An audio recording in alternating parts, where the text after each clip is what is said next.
Good afternoon. I'm here to talk to you about artificial intelligence, health, and equity, and some of the potentials that we have in this space. So we have large volumes of data being generated every moment of every day. These data are not harmonized or translatable across platforms. You've heard some of that from other people today. They include personal devices, devices that we use for school or work, healthcare platforms. All of you that know the Peanuts cartoons know Pigpen. You are all pigpens when it comes to data. You are little clouds of data walking around, littering our space and littering our cloud servers with data. The volume of that pigpen is too much for individual providers like me to handle. I don't want to know how many steps you took for the past month, every day of the past month. We lack a good way to reduce that data into sensible forms, and we lack ways to display that data. And there is minimal attention to disparities and disequities in access to data and the use of that data. So this is one example I give to you. This is the way things used to be.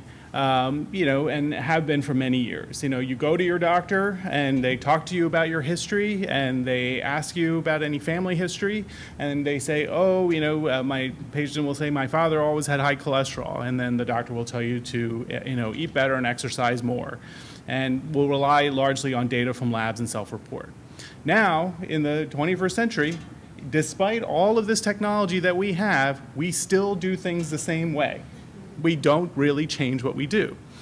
I imagine a future where we will actually take the data that comes from all of these sources and use artificial intelligence and machine learning to drive this data into sensible algorithms that promote a precision medicine approach for each patient. And that we will combine this data in ways and display this data so that your provider can actually make sense of this data in a useful way. So it may look, from drawing from all of these sources, and some of you will recognize these as your Peloton app, your Lose It app, Uber Eats. What are you ordering over the past month? Is it good for your diet or not? We want to know, right? But I don't want you to give me the whole list of orders. I need to see it in a way that is usable and sensible. And the one with the R is actually a dog monitoring app. So if you walk your dog, odds are actually you're healthier. And so these things can be combined. So this is something of what it could look like, where we have meters that would synthesize based on algorithms, whether there's an environmental contribution here or a biological contribution. And then the doctor might, in that say, if you're, doing all the exercise and everything, maybe, it's time to try a statin at that point and help guide this. We have done parallel studies, to test some of these initial things in youth experiencing homelessness. I gave them smartphones and unlimited data plans to gather their data.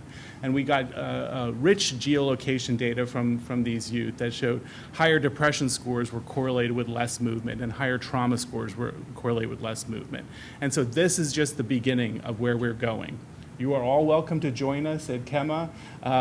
Please scan that QR code and it'll take you to a forum where we can get you on our faculty. Thank you.